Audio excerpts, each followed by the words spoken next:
नमस्कार. आज मी तुम्हाला दाखवत आहे अण्णा बेसन तळेगाव परळी इथं नवीन बेसन फॅक्टरी चालू केली आहे.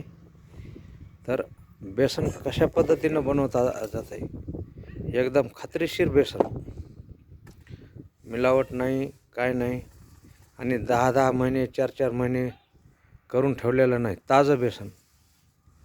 हे पहा, एकदम असा अगोदर स्वच्छ माल तयार केलेला जातो. त्याच्यानंतर असा दिवसभर उन्हामध्ये त्याला ऊन दिल्या जातं, असं वाळवल्या जातं. ऊन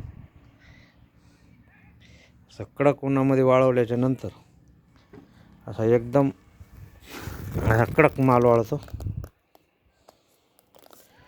कडक माल वाळतो एकदम. आणि मग त्याच्यानंतर चक्कीमध्ये टाकून त्याचं बेसन तयार केलं जातं. एकदम शुद्ध, 100% खात्रीशीर आणि ताजं. महत्त्वाचं म्हणजे एकदम ताजं बेसन.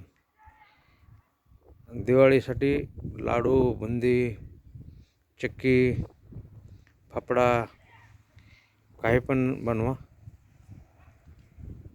एकदम शुद्ध 100% गॅरंटीनं बनवलेलं बेसन.